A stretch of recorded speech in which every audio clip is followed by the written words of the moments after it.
Today I'm joined by Chris Overend. Chris was born with developmental dysplasia of the hips, and at age 24, a back spasm changed the course of his life. He learned that during puberty, his femoral artery had become pinched, leading to the deformation of his left hip and pelvis. Pursuing an incredible journey from successful photographer to becoming a world-ranked wheelchair tennis player, Chris now races in national championships for Team BRIT, having raced in a McLaren and making history as part of the first all-disabled team to win.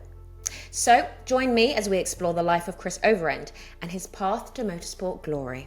So I want to go back to the beginning with you. So where you think most resonates with who you are today, let's kind of start around there. So who I am today, I suppose I'm Chris. I race for Team BRIT. I teach photography at a university now. My early career was as a professional photographer and as an assistant photographer.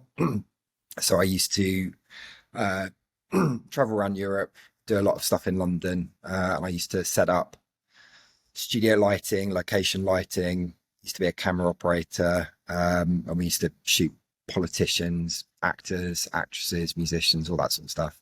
And when I had my diagnosis and then my surgeries, I had to basically give up that career for a couple of years. And I found a new calling, I suppose, working at the university. 'Cause it's a lot less physically demanding and they're a lot more accommodating because it's the same building each day. It's a 9 to 5. It's fairly doable. And I'm coming up to my 14th year at the university, and I think it was 16 years now since I had my diagnosis and then the surgeries that I had that didn't work that we'll talk about in a bit, I suppose. And yeah, Yeah, no, of course. Photography is it's a great thing, and I'm sure you can still do it, in some capacity, in some ways, no? well, when I was wheelchair bound, so that was 16 years ago. I actually shot an advertising campaign for a watch designer, which was a really unique challenge because I didn't have a particularly good wheelchair. I had an NHS wheelchair, and it was extremely heavy. I've got a nice titanium wheelchair that I've got at the moment, and like I had to travel all over London to go and meet these different people. And obviously, I figured out a way to get my wheelchair out the boot of the car. Sorry, first getting to the boot of the car was the challenge in itself, and then how would I get from wherever I was going to do the photography, and then how would I actually take the photographs while being stuck in a wheelchair, basically. And it was actually a really interesting challenge, and I managed to get really, really good shots. In fact, we won an award for one of the portraits that I did, that then was syndicated with a magazine and went around Europe, which is really cool. Um, and my inspiration for that was a photographer called Richard Avedon, who right up until before he died, he actually shot an advertising campaign from a hospital bed. So I thought, well, if he can do a whole shoot from a hospital bed, I could definitely do it from a wheelchair. Um, and I suppose doing that was like a reminder that my brain is more important than my body to live. Um, and I also did a car shoot. So when I was pretty much immobilized, I had some really good friends that were trying to get me through some tough times, and I had a shot at being a staff photographer for Evo magazine, which is a great magazine. I've been reading that for like 20 plus years. And basically lifted me up, put me physically in the back of a Range Rover, and then cable tied me into the Range Rover, and then cable tied my tripod in front of me with my Hasselblad on front. And then we went round some country lanes down in Dorset, photographing a Porsche out the back of the car. And I got some really great shots from that as well. And again, it was just like a further reminder of actually it doesn't matter what my body can and can't do. It's about what my mind can do. That was a really important couple of things I think that helped me get through a lot of my difficulties. I think that's a really incredible lesson to learn for anybody is the balance or of what your mind and your body can and can't do, and how powerful our minds really are. Our body kind of may show us one thing, tell us one thing, but our minds, they're like a whole different wavelength, I believe. They can be very different, and our minds can do a lot more than we realize. Yeah, Um, 100%, 100%. I was sorry, going off at a tangent just to make me think about the importance of the mind, but I was on a drug called buprenorphine, which is like a synthetic morphine. So I had a patch that I used to wear on my arm, and I was on that for about 6 or 7 years, and I became quite addicted to it.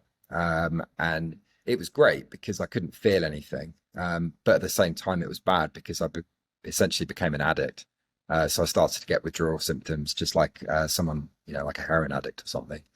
And when I had my last surgery, which was, I don't know, probably 6 years ago, maybe longer ago than that, um, the post anesthetic care unit nurse, a woman called Wendy, said to me, how long have you been on these for? Have you heard of the pain clinic?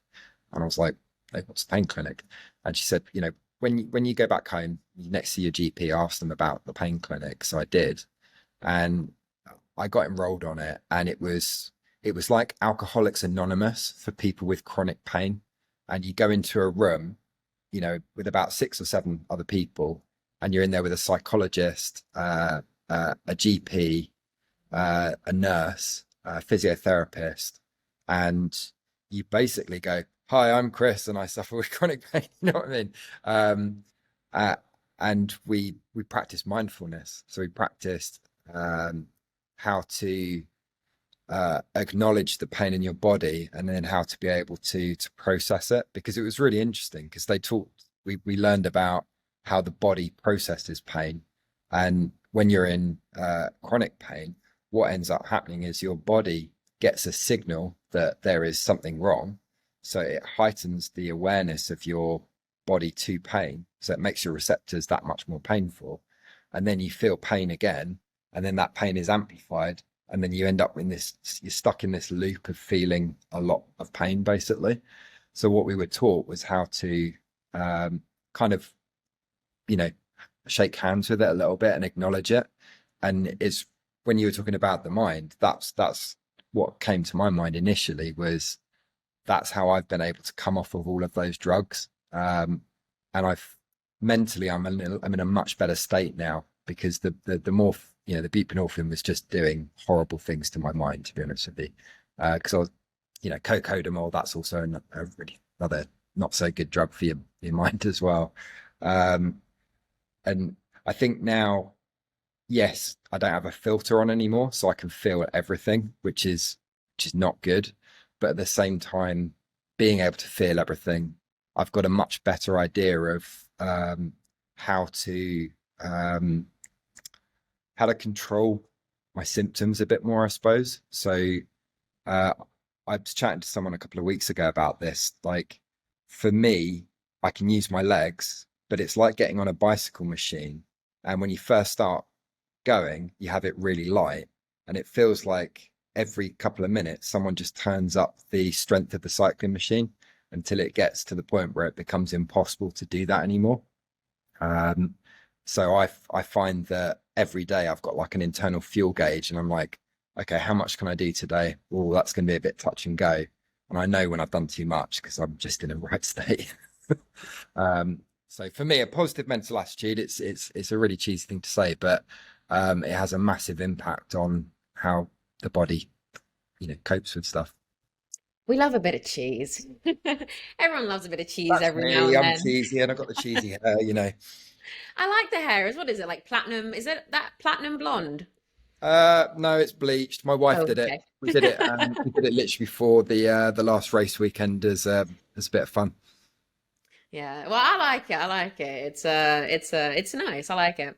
I think well, what we're going to do is obviously we're going to talk about, racing and, all of that. But one thing I did pick up on, which you were just talking about, is shaking hands with the pain. And I know that it's something I've learned, and something that I still, I'm learning about and I understand is, I think any sort of pain, whether it's physical, whether it's, internal, emotional, whatever it is, well, it's it's acceptance, yes, but it's being able to shake hands, metaphorically speaking, Yeah. with what it is that's, that you're suffering with. And if that's maybe something that's, internal, or something that you're trying to cope with, something to do with your mental health, it's even that, it's shaking hands with the, okay, this is going on. So if we can accept it, and I can learn how to cope or live or understand it, it just does, it's like the first step. It helps open that door into some sort of healing process. Yeah. um 100%. yeah. So now I obviously do want to go back into, we were talking just before we hit Yeah. record about, your childhood and where everything started. So it is over to you.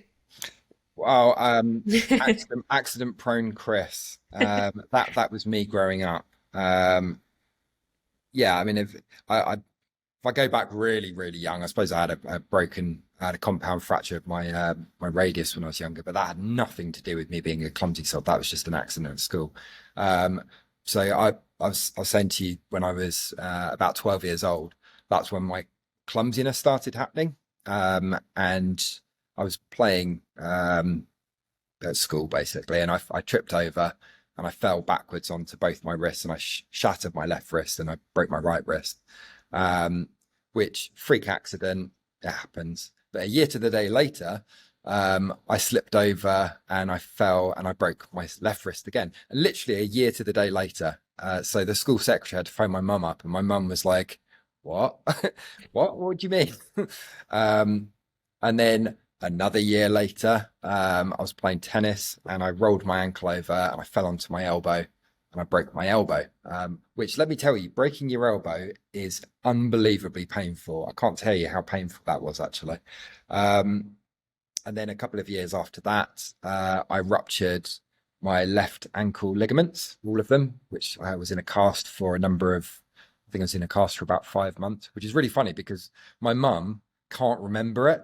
She swears that it never happened. And I'm like, how can you not remember that? And I think it's because mum just, was visiting me in hospital and taking me for different plaster casts to be cut off all the time. It just kind of all blurred into one. And to be fair, my mum's cracking on a bit now, so she probably just can't remember. Um, and I mean, I suppose if we go right back to the beginning, I was born with developmental dysplasia of the hips. So when I was a baby, they discovered that my feet were pointing like that, basically. So it's a fairly common thing in babies. I think it's something like 1 in 30,000 babies that are born have it. And they essentially cut the tendons on the inside of your hips, and then they put the legs back in the right position. And then I was in a cast for about a year or something when I was a baby. I've got some horrendous photographs of me crawling around, pretty much immobilized apart from my hands. I think maybe that's why I've got quite good shoulders, because I did a lot of that when I was younger. It was only when I was in my early 20s, and this I was saying to you earlier. I used to love to ski, Talia. That was my favorite thing that I've ever done. It's the thing I miss the most is going onto the slopes. And I'd gone out with my godparents to Avoriaz in France, and we were staying in this great chalet, and there was a masseuse there, and I'd never had a massage before, and I'd always had a bad back, and I kind of said, I was like, do you know what? I'm just going to do it. I don't care if it's €100. It's going to be worth it. And it was amazing, absolutely amazing.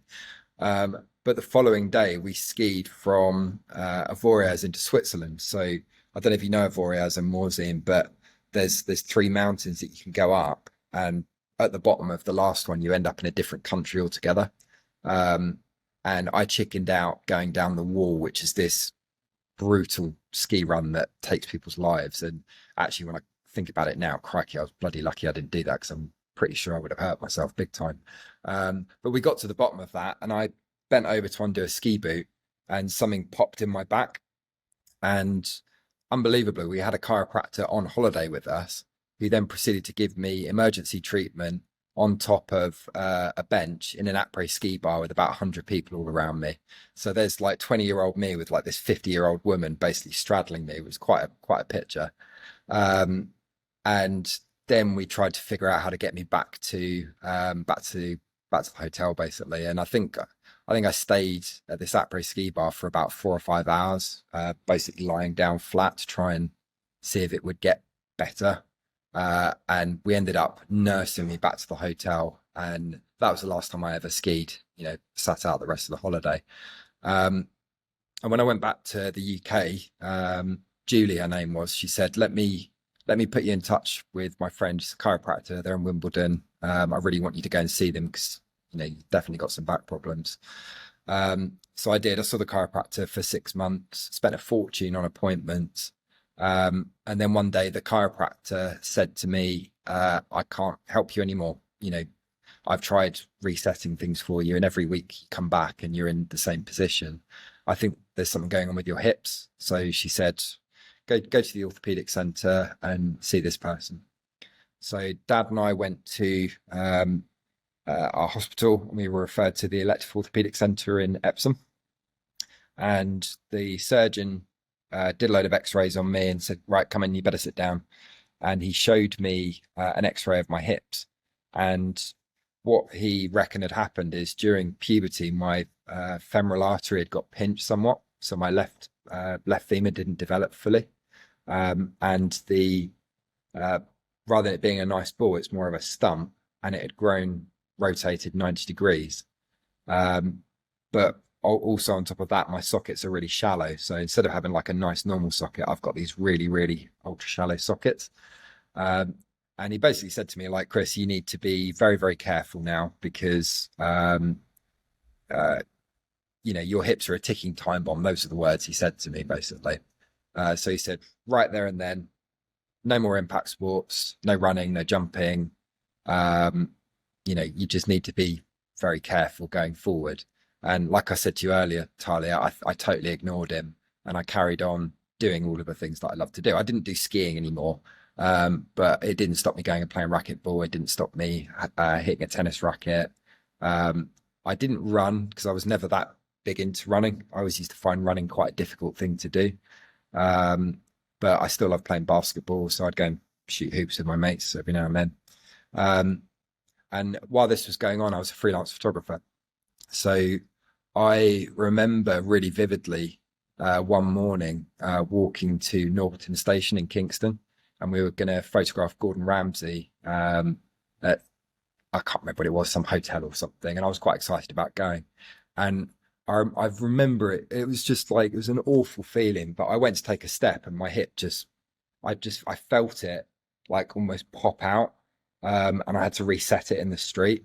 And because my hips are very shallow, it's not, a normal, for a dislocation for a normal person, that's a very traumatic thing because the hip is so far in there. But for me, it was just like, it just kind of slipped out, and I felt it in my bottom basically. And I was like, oh, that doesn't feel very well. And I kind of pushed it back in. And then I stood there in the street for about 10 minutes, like frozen, not knowing what to do or whether to take another step, because I was like, if I put my leg down, is there going to be anything there? And I had this real paranoia of like, shit, what's going on? So I phoned up the photographer I was working for and told them what had happened, because she knew about the diagnosis from 6 months before. And she was like, don't worry, I can find someone else. Just, go home. So we contacted the surgeon, told them what had happened, and the surgeon was like, was hoping that wasn't going to happen for a while. But okay, let's get you in and have a look at you. And the surgeon sat me down and said, right, we can't do a hip replacement on you. You're too young. What we need to do is we're going to try something called a derotation osteotomy. And I was like, that sounds very invasive. What's going on there? And he said, what we're going to do is we're going to break your femur. We're going to sever it completely. And we're going to rotate what hip you have got back into the socket and see if we can buy you some time, basically. And I think the last job I did as a freelance photographer was 2017, and I think it was January time, and we went to 10 Downing Street. I couldn't tell anyone about this, so for 3 months I knew about this shoot. I had to be vetted by MI6. Couldn't tell my friends, couldn't tell my mum and dad where I was going. And we went and photographed Gordon Brown in his office at number 10, which was a really cool experience. And, you know, I've got a nice picture of me standing next to, have I got a nice picture? I don't think I have got a picture of me standing next to the big door, but let me tell you, that door is huge. You can't pick up what that door is. Um, and then literally a week later, I was sat in a hospital bed with a big fat arrow drawn on my left leg. And then my life changed forever, to be honest with you, after that, because they did the surgery. It was it was a really brutal surgery, to be honest with you. I've got massive scars all up my left side of my body, from like my pelvis all the way down to my left knee. Um, and the surgeon was like, you know, it went well. And they got me up on my feet. And I remember that first time of being on a Zimmer frame and going to put my left leg down for the first time and just feeling that bolt of pain just go right up all the way through, you know, to my head, and realizing how serious this was. Um, so yeah, I mean, you've been through the surgery process, so you know what it's like when you're in a hospital, and then you eventually go home, and then you've got to do the exercises. And I think things were going okay for the first 3 or 4 weeks until I had an accident at home. And I didn't tell you about this earlier, but I went out into the garden because I wanted to get some fresh air, because I'd literally been in my room for about a month because some friends had come to visit me. And when we came back in, I wanted to take my shoes off because I was going to get back into bed. Now, I don't know why we did this, but I didn't sit down to take my shoes off. I decided to stand on my crutches while my friends tried to take my shoes off. And what happened was we took my left shoe off first. And then when we went to take my right shoe off, the shoe, as it came off, it just caught my foot. And because it caught my foot, I suddenly had to put all the weight in my left leg. And of course, I couldn't weight bear on it at all. And my left leg just did that. And I twisted my thigh around my knee. And of course, I had a big titanium rod in and all sorts. And I really hurt my knee. And I didn't realize how badly I'd hurt my knee until I think it was 6 months later. I still couldn't weight bear on my left leg at all. My left leg was as skinny as my, you know, as this part of my arm, I suppose. And the surgeons were like, what's going on? And they then discovered that I'd completely torn my ACL in that little fall. And that was why I couldn't weight bear on my left leg, because I couldn't put any pressure on my knee. And then because I couldn't put any pressure on my knee, the bone didn't stitch together. So I had a broken femur for that whole 6 month time. So before that, they tried taking a screw out because there was a big bone splinter sticking out from my femur, and they thought that was what was causing the problem with my knee. No, it was the ACL. So eventually they said, okay, we're going to call this surgery a failure because your leg hasn't healed. So we're going to do the whole procedure again, and we're going to do your ACL at the same time.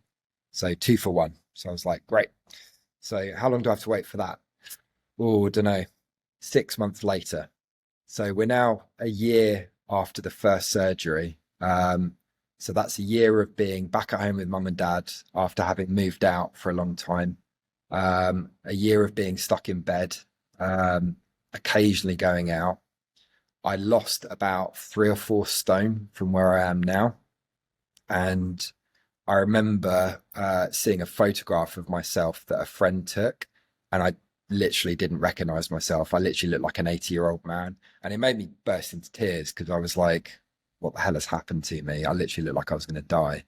And I had zero use of my left leg now. My left leg was just like this floppy thing. So you could pick it up, and that was it. It was just a passenger to my body. And we went into the operating theatre. And when I came out, I looked down at my knee and I was like, wow, you guys have done an amazing job. I can't see any scars or anything on there. How have you done? Have you gone through keyhole through that? And they said, no, we're really sorry. When we did your osteotomy again, when we went to ream out the inside of your femur, we didn't have the right tool because obviously because you had the titanium rod in there that had made the hole bigger. So we had to send a taxi to another hospital to get another tool. So I was basically completely open for about an hour on the operating theatre while they waited for this tool to arrive. And they just ran out of time to be able to do my ACL. So great. Okay. So what does that mean? Because I still can't weight bear because I can't put any weight on my left leg. Don't worry, we'll get you in to do your ACL. That was a 6 month wait, Talia, to get my ACL done. So we're now a year and a half in, and I only had just had my ACL done at that point, and that was I was like literally bottom of the curve of life, to be honest with you. Um, Things were starting to get really difficult at home. My parents were getting really worried about me because obviously I looked really unhealthy. My career prospects had completely dried up. I was getting phone calls from like dream clients, Tyler. I was getting phone calls from Condé Nast. Chris, we heard that you like skiing. Do you want to come out to Switzerland for a month and photograph all of their ski resorts? And I was like, no, I can't. I missed out on a trip to going to Chernobyl to go and photograph the nuclear reactor all around there. And it was a really tough time. And I think at that point in my life, I did think that that was it. I didn't want to live anymore. And I had some really bad thoughts about things. And I, I can't explain to you what happened one day, but I just had woke up one morning and decided that I didn't want to die. I didn't want this to be the end of my life. I wanted to live. I was like, I'm only like 25 years old. I've still got a lot to live for. Um, I saw the car magazine that I've been reading for like the whole time that I was stuck in bed, that they were looking for a new staff photographer. And I was like, I wonder if I could do that. I mean, I can't really walk, but I can still take a photograph. I know what I'm doing. And a couple of my mates that had rallied around me and came to visit me all the time. His dad had just bought a 997 turbo, and when they were brand new, and going back to like, sorry, did I say 2017? I meant 2007. So this was like 2008. So the 997 turbo was very brand new. It was like it turned heads everywhere you went, and I'd never done any car photography before, Talia, and I'm like, yes, I'm going to go and be a staff photographer for a magazine shooting cars, and I've never done it before. I've done lots of photographs of objects, people, and stuff like that. How hard can it be? And this is all on film, don't forget. So we didn't have digital back then. It was just all on film. So I got myself down to Dorset where the car was. His dad had a Range Rover, and like I literally had 5 people helping me do this. So they literally lifted me up, and like literally like a parcel, put me in the back of this Range Rover, and then they cable tied me all down to all the tie down points in the Range Rover, then put my big tripod in and put the camera in. And then we went off to find some nice country lanes, and we did some really cool photographs of this 997 Turbo. And I then did a few other still life stuff and sent it all off thinking, oh, there's no way I'm going to get an interview. And I got a bloody interview. And I was like, oh my God, how the hell am I going to do this? Like, I can't go in there on 2 crutches. They're never going to give me a job.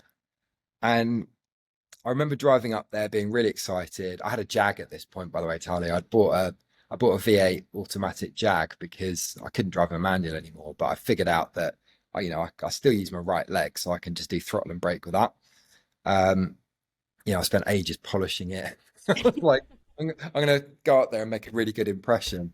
And I didn't get the job. I chucked a load of painkillers down my throat, and I think it was the very first time that I tried walking with one crutch, because I didn't want to go there in 2 crutches. I was like, it's not a good look.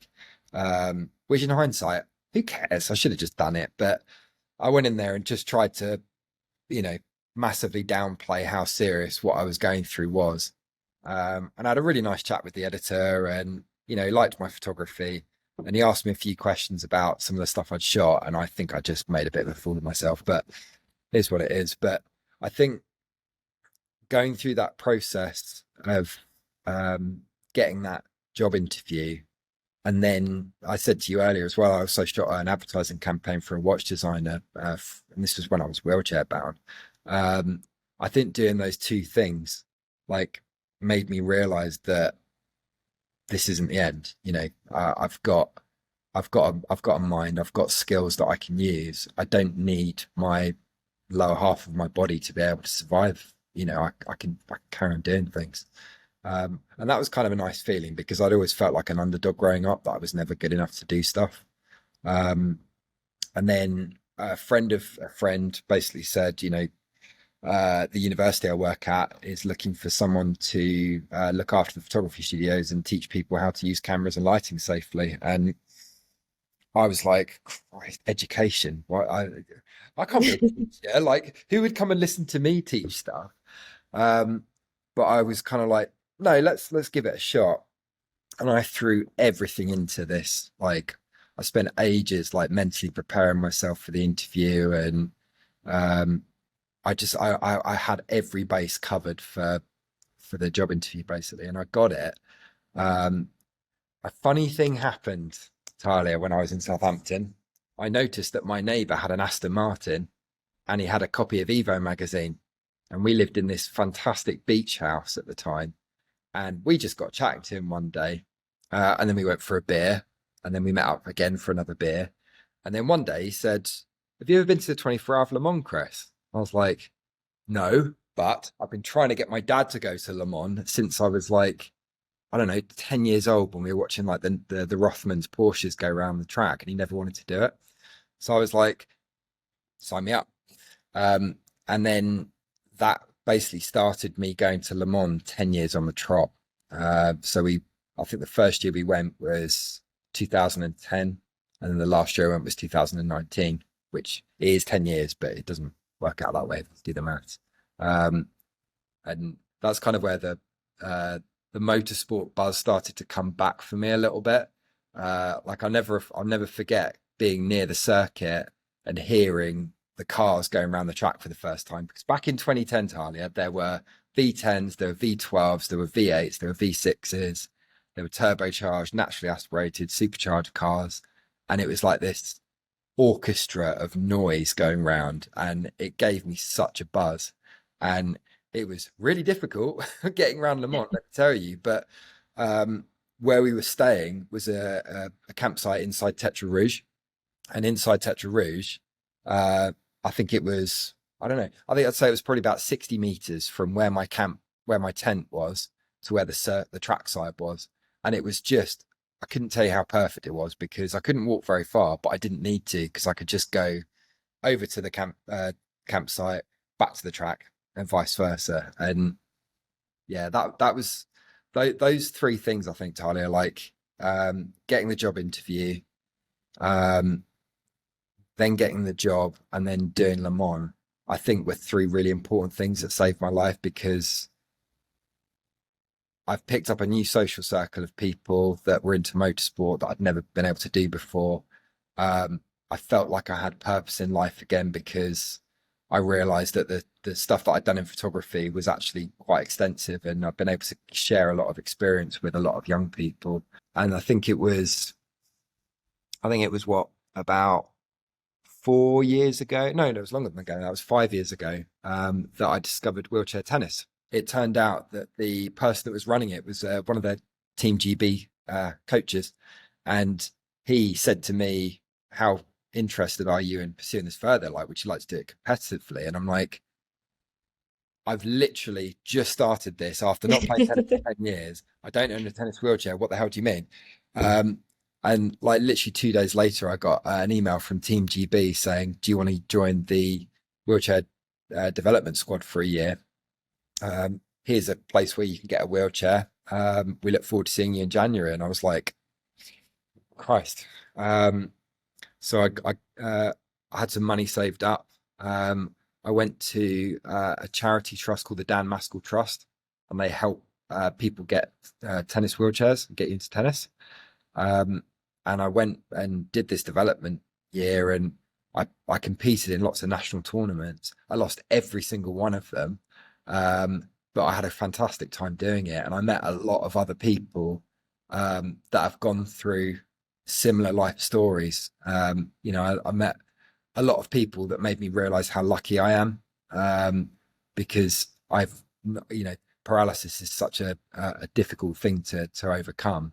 And yeah, I felt really humbled doing the whole thing. It was such a good thing. And the wheelchair tennis community as well is such a lovely group of people. It was just always a good laugh. But the following year I was like, I'm not going to lose anymore. And I didn't. Every tournament I entered, I either got to the final of the doubles or we won the final. So I came back with a lot of trophies in the second year of competing. And at the end of that second year of competing, we went to the national finals up in Shrewsbury, and we came away with the national final, the national championship win in doubles. We managed to beat one of the top 10 players in the UK in the doubles, which was amazing.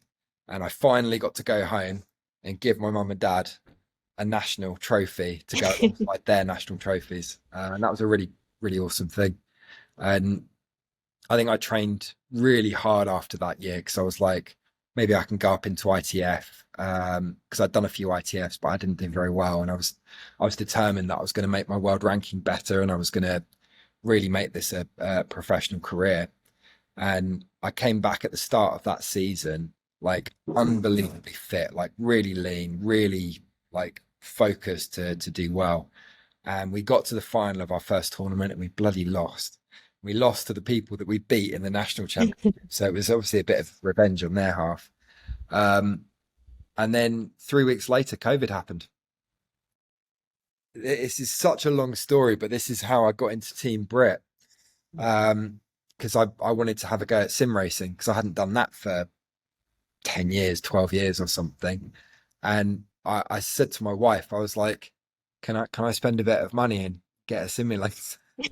And it was literally just like a steering wheel and some pedals.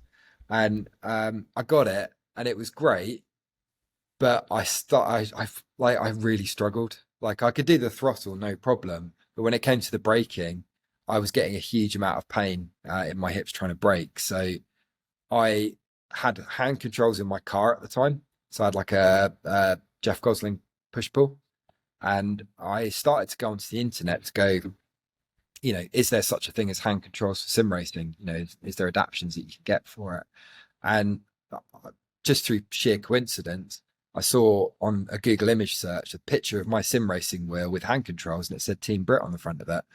And I remember going to the website and looking at the hand controls they have for the Aston Martin, just being kind of blown away that this Aston Martin literally being driven with just, these things.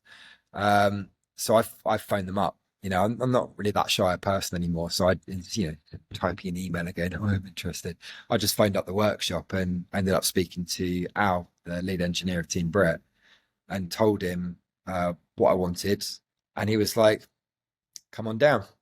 And this was, do you remember that first summer after lockdown when we were actually allowed out and we could go Yeah, places like a few months. for like a few months? Well, the first thing I did was I went to Team BRIT and I was like, you don't have to ask me twice to come to a race team and go into a garage. Like, amazing.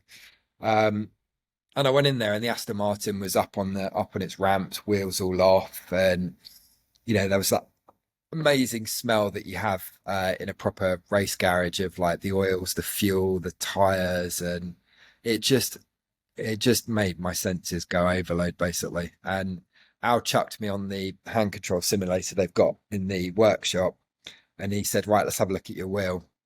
And I think he left me on the simulator for over an hour, and I had them on, and I was just really enjoying it, to be honest with you. And at the end of the conversation with Al handed me my steering wheel back and said, that's not going to work. Here's what you need to buy. And he gave me a shopping list of about 600 quid's worth of stuff. And, I'd already spent like a huge amount of money on sim racing gear, and I didn't really think I'd be able to get it past home, basically. And, I got back into my car and thought, oh, Christ, okay, I'll think about it. I'll think about it. I do want to go sim racing, but I don't know if I can afford to do this right now. And literally, I kid you not, as a flyaway comment at the end of it, Al said, we're going to start up our academy next year. If you fancy having a go at driving a car for real with hand controls, we might have some spaces if you're interested. And I went home. Tyler, I kid you not, I went home. We then went into another lockdown. And at the end of it, I think it was like March or April time, email inbox, Team BRIT, you know, I was starting up the academy days again. And I was like, yes, yes. And yeah, the typical turn around to my wife and said, can I book a track day? It's not cheap, but I really want to go and drive race cars. And so I did. And then it was the weirdest thing, Tyler, because like I I filled out the form, sent it off, and then about 20 minutes later in my email inbox was a phone number. Can you call me, please? And it was Dave Player, the founder of Team BRIT. And I phoned him up. I was on the phone to him for like nearly 2 hours, Talia, and he had looked me up. He'd seen the stuff I've been doing, wheelchair tennis, and at the end of that phone call, it was basically, okay, you're not coming to do a driving experience now. You're coming to be assessed.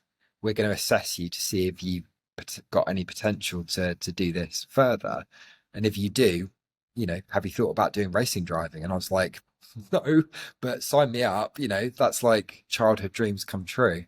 And then, yeah, it was unreal. Like 2 months later, I'm sat in a Volkswagen Polo at Donington with Jamie Falvey. And he's throwing me around the track, and I'm thinking, there's no way I'm going to be able to do this. And then I think we did two or three other, I think no, we did one other day in the Polo. And then the team invited me down to the workshop to drive the 118 around the Top Gear track.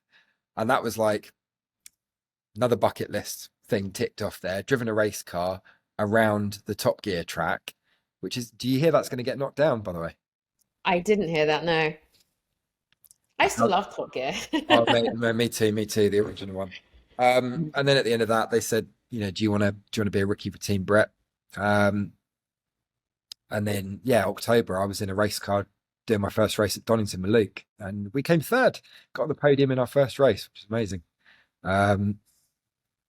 Yeah, it's been such a wild ride. Like, I could literally carry on talking for like another hour about like last year in the 240 and the McLaren this year, but I'm not going to because I've talked for too long. You haven't spoken for too long. Don't be silly.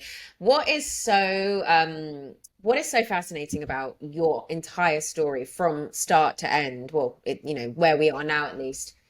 One thing that I kept thinking about every time you spoke about something different was that obviously we don't know what tomorrow brings, whether it's good, whether it's bad, we don't know what tomorrow brings. And I think a lot of people think that they know the next page of their life. They know the next chapter. They just know what's going to happen, but they don't, you don't. No. And the point of this is your story shows that, you were at one place in your life, once upon a time. And had you have sat down maybe and said to you, back then, this is what you're going to do. These are things you're going to, you're going to be in Team BRIT. You're going to drive, race cars. You're going to do all these different things. I don't know. You might have said, okay, yeah. Or you might have gone, nah, no. It's very different. But my point is your story shows that you don't know what tomorrow brings. And that can be the most amazing thing, can just show up the next day without you having any idea. One Google search, one little thing leads you on to something else, which can end up being the most amazing journey. And that's all I could think about every time you were saying something different. And I was like, well, when he did this, he then did that, and then he did this, and then he did that. And I think that's what's motivating. You don't know what tomorrow brings, and that's actually very exciting. Yeah, I totally agree with you. I mean, my life outlook changed so much in the last 10 years. I, as a person, have changed a huge amount. I think before the surgeries and before everything I went through, I'm a lot more open-minded to things now. Like, do you want to do this? Yes. That's pretty much me now. There's an avenue to try something new. I'll try it. Which is very unlike me from when I was younger. Because when I was younger, I was like, no. This is what I want to do. I had a plan in my head for what I wanted to do in life, and I think it's not so much that I was forced to adapt. like I was, but it was more of a choice to adapt, if that makes sense. Because then it felt like it was me deciding to do it rather than being pushed down into it. Well, you were open to opportunities and, you were open to finding different things and, following your dreams in a way. And then with regards to Team Brit, how is it being in Team Brit? It's really cool. I mean, like to get to go and race cars on amazing tracks around the UK. I haven't done any European circuits yet, but uh, I get strapped into the car. Uh, I'm immobilized from my hips down. My feet are tucked behind the pedals because I've got very long legs, unfortunately. Um, and when I get in the car, I'm not in any pain. I don't think about anything. My back doesn't hurt. All I think about is the braking zone, the apex, and my mirrors to see if there's anything coming up my inside. And then also looking at my delta to go, I'm still not as fast as my teammate. Um, and it's such a liberating feeling when you're in the car because it's a really cool thing to get to do. Like every time I get in the car, I still have a little pinch me moment of like, this is so cool. Like, this is so cool. Um, yeah, it was just it's been a very privileged thing to get to do, and I'm enormously grateful that I get to do it. And it's finding those kind of moments in life that you can look back on and you can feel exactly the same way and you can just smile about. And Yeah, those are kind of things that are priceless. And if you can hold on to them because they just, I think they also motivate you because you're like, wow, if I can feel it like this, like what else can I feel? How can I feel this kind of feeling again when I'm doing something? And with all of that in mind, I wanted to ask you then, when we're talking about things like that, what advice would you give to somebody that you said earlier, you were being offered these dream jobs in photography at the time, and you had to say no. So what would you say to somebody that is or was in that position where, their dreams might be landing literally in their lap, but for whatever reasons, they cannot do it because it happens, but they can't do it. What would you say? Because I can imagine that's a pretty tough experience. yeah, it is a really tough experience. Crikey, what would I say? That's a really tough question, Talia, because I think we're all in different situations. I don't think there can be an answer that you could give that would that would basically answer everyone's question because we're all in a different life situation. Um, I think I was living at home. The motivation for me at the time was I was seeing the impact that I was having on my family and on my parents. Um, and I suppose I looked and we'll get cheesy here, but I looked into myself and thought, well, what are the things that I know I can do um, that don't need the parts of me that I can't use? And is there anything that I can do with that basically? I could be really cheesy and say that the standard motivational stuff of, never give up, that sort of jazz. But I can't really say that to people because it is very easy to feel defeated. But you've just got to look in yourself. You've got to look in yourself and go, what things can I do? What things do I enjoy doing? I think the things that you enjoy doing are the things that you'll naturally do the best job at doing. So for me, I really enjoyed photography, and I never anticipated that I'd be where I am teaching it. And in hindsight, it was a really great decision because of actually what's happened to the photography industry. But that's a different conversation altogether. Um, yeah, I'm not very good at answering that question. I'm really sorry. No, don't be silly. I think it's interesting though, because from what you were saying, and it is, I mean, everyone's story is so different. It really is, and everyone's situations are different, everyone's dreams are different, it's different. But it's kind of a case of you're right, looking into yourself, looking into who you are, when this opportunity shows up and you might not be able to do it, it is looking into yourself and looking into, okay, but what can I do? What am I good at? What, okay, this is here. I might have to let this one go. But then again, I know I've said this a few times, but it kind of, and I think with your story, it's like, okay, I have to let this go. But then almost when you sometimes let what you think you know, or what you think the plan is, or what you think the dream is go, something else kind of swoops in. And it doesn't necessarily happen overnight. It doesn't take a No. week, a month. It can take a very, very, very long time. I But absolutely, like I think you've got to be open to mm, stuff. Like you can't be kind of like, no, I only want to do this and that. I mm, think, yeah, it's being lucky, but I don't necessarily believe in like I feel like you make your own luck.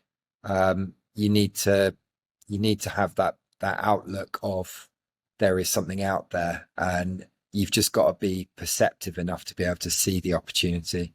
Because I think that vision is really important. Because if you can't see it, something will just basically go past you like that, and you won't be looking at it at all, and you'll miss that boat to be able to, do something. yeah, no, I agree. I do. Is there anything else then that you want to talk about today? Oh, um, I love my mum and dad. I love my wife. Um, I miss my nan and grandma. They were lovely. They helped me get through a lot of things. Speak to them a lot on the phone. Um, my wife's been amazing. We've been together for 12 years now. She's uh, everything. Like I wouldn't be able to live without her. And my mum and dad also got me through some really tough times, and so did my best friends as well. I think I wouldn't be here if it wasn't for those group of people, and my in-laws as well. Like my wife's parents as well. They've been amazing, really, really super supportive. They're always coming to the races. They're always bigging me up and stuff like that. And I get all embarrassed about it. But yeah, and the doctors and the nurses as well that have got me through so many, and the physiotherapists that I've seen. Um, I was really unlucky with the fall I had that meant the surgery didn't work. And I've had people talk to me before and go, "Isn't it medical negligence about stuff like this?" And I was like, "No, it was just really bad luck." And um, I've had to live with the consequences of a bad decision on basically taking a shoe off standing up. When you think about it, that's what this all boils down to is I should have sat down when I took the shoe off. Maybe I would have healed and maybe I wouldn't have had this, but then I wouldn't have then had this life journey that I've had for the last 12 years. I wouldn't have done the wheelchair tennis. I wouldn't have met my wife. I wouldn't be teaching. So um, it was a different river in the stream of my life that I took. And I'm along for the ride now. And I'm in, it is what it is. I suppose I'm gonna have surgery. This is something I suppose I could tell you. So um, I've been offered potentially life-changing surgery, which would be a total hip replacement on both sides. So they'll make my left leg 2 inches longer, and they're going to completely get rid of the sockets, completely get rid of the balls, and it might level me out because I've developed scoliosis because of the hip imbalance. So I have problems with my neck, problems with my back, problems with my knees. Everything's got a problem with it. And that could happen in the next couple of years. But it's quite an extreme surgery. And earlier when we were talking and you were mentioning about that fear of putting a leg down to walk, I can't tell you how much like I felt you when you said that. So I was like, I know exactly what that feeling is like. And yeah, like the thought of going into hospital and they're going to basically do both hips at the same time over a 6 week period. Um, and they said it's about a 6 month to a year recovery. So should I have that in the next couple of years, that will curtail my racing for a year at least, I'd imagine. Um, and I'll be honest with you, I'm really nervous about the thought of going through all of that again. Because I'm at a point now in my life where I've got control over my symptoms. You know, I can use a wheelchair when it's bad, and when it's not bad, I can use my walking stick. And it's quite nice feeling like I'm in control of my life again. And I'm very anxious about going back into a whole new ball game of of disability again, of not being able to use my legs potentially for a number of months, and what that recovery process might look like. But I think I've had this pain now for so many years, and it's given me so many issues that I'd be a fool not to take that risk, and see if I can get back to being able to use my legs again properly. Um, like, I think it's one of the things that holds me back as a racing driver, but also helps me as an endurance racing driver, as I plan for the worst. Because anything less than the worst is just a bonus. So I think it holds me back because it stops me being as fast as I probably could be as a racing driver. But as an endurance racer, I think it really helps me because I try to be consistent. I try to bring the car back in one piece, which I know the engineers and the mechanics are quite happy with me bringing back the car in one piece. Yeah, I'm sure they are. But Um, yeah, I think, yeah, but I think in some way, if any way, just I know it's so much easier said than done, but and I know a lot of people do prepare for the worst, but I think trying to hold on to some sort of positivity and hope that, it will all work out. yeah, I totally agree with you. I'm I'm a very positive person. I'm plagued with I think the normal negativity thoughts that we all get in our minds, that they Yeah. creep in from time to time. Yeah. But overall, I've always tried to stay as positive as I can about everything in life, because it's we only get one crack at it, right? Exactly. Well, it's been a pleasure to speak to you. Yeah, I'm looking forward to seeing you down at the track. yeah. You too, Talia. It's been really lovely chatting with you, and really nice chatting with you at Goodwood as well. And thanks for having me on the podcast. My pleasure, my pleasure. As we wrap up today's episode, we are reminded that life can throw unexpected challenges our way, taking our dreams and our ambitions. But Chris's story teaches us that when circumstances beyond our control alter our path, it's not the end of the story. It's a chance to look within, find our hidden strengths, and create our own opportunities. It's realizing that our dreams can still become a reality, because it's not about what happens to you, it's about how you choose to move forward. So, this week, keep pushing and keep making your own luck, because the possibilities are endless. Your story is still being written. Stay tuned for more incredible stories, and thank you for joining us. Until next time, keep believing in yourself and remember that you have the power to get back up.